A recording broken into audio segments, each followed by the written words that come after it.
It's on the profitability of GEICO and BNSF. He said, why do these companies operate at meaningfully lower profit margins than their main competitors, Progressive and Union Pacific? Can we expect current managements to at least achieve parity? Actually, if you look at the first quarter figures, you'll see that the Berkshire Hathaway Union Pacific comparison has got quite better. Katie Farmer's doing an incredible job at BNSF, and be an interesting question whether 5 years from now or 10 years from now BNSF or Union Pacific has the higher earnings. We've had higher earnings in the past. Union Pacific passed the first quarter. You can look at and they think they've got a slightly better franchise. We think we've got a slightly better franchise. We know we're larger than the Union Pacific. I mean, we will do more business than they do, and we should make a little more money than they do, but we haven't in the last few years. But it's quite a railroad. I feel very good about that. I should go back to the previous question. People talk about the aging management at Berkshire, and I always assume they're talking about Charlie when they say that. But I would like to point out that in 3 more years, Charlie will be aging at 1% a year, and no one is aging less than Charlie. If you could take some of these new companies with 25-year-olds, they're aging at 4% a year. So we will have the slowest aging managed percentage-wise by far that any corporate, any American company has. Did you want to talk about GEICO versus Progressive too? Because I got a lot of questions on that.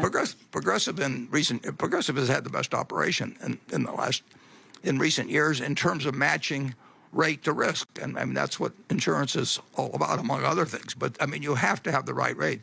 If you think that 90-year-olds and 20-year-olds have an equal chance of dying, I mean, you're going to be out of business very quickly in the life insurance business, and you will get all the 90-year-old risks, and the other guy will get the 20-year-old risks. And the same thing applies in auto insurance. I mean, there is a huge difference between 16-year-old males and how they drive and 40-year-old married, employed people.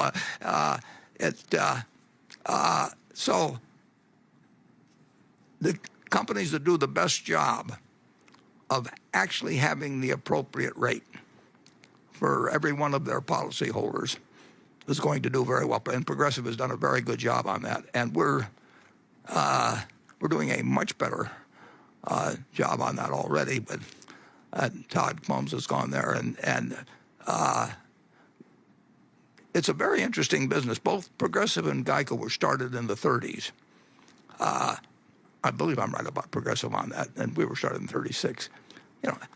We have had the better product for a long, long time, I mean, in terms of cost. And here we are, 85 years later in our case, and we have about 13% or so of the market, whatever it may be, and Progressive has just a slight bit less. So the two of us have 25% of the market, roughly, in this huge market after 80-some years of having a better product. So it's a very slow-changing competitive situation, but Progressive has done a very, very good job recently. We've done a very, very good job over the years, and we're doing a good job now, but we have made some very significant improvements. And if you looked at don't want to look at the quarters too much, but our profitability in the first quarter was good. But we gave back more money under our give-back arrangement when the virus broke out. We gave $2.8 billion on our give-back program that was larger than any company as well. It was the largest, I think, in the country.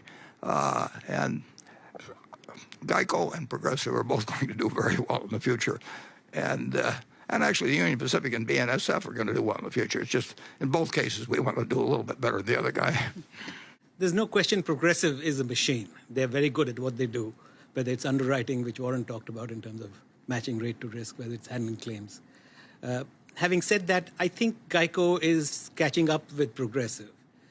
More than a year ago, about a year ago, Progressive had margins that were almost twice as much as GEICO's, and growth rates that were almost twice as much as GEICO's. If you look at the results as of now, Progressive is still crushing it in terms of growth relative to GEICO. But GEICO has certainly caught up with Progressive in terms of margins, and hopefully that gap will be non-existent in the future. The second point I want to make on the issue of matching rate to risk, GEICO had clearly missed the bus and were late in terms of appreciating the value of telematics. They have woken up to the fact that telematics plays a big role in matching rate to risk.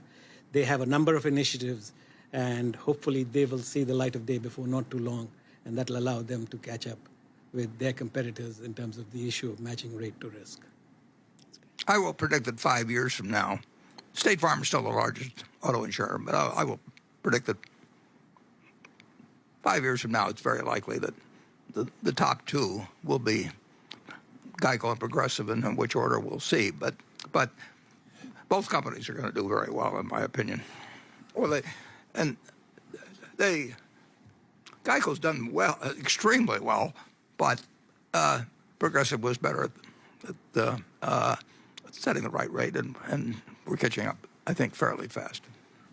Yeah, Progressive has certainly done better, but when it comes to branding, GEICO is, I think,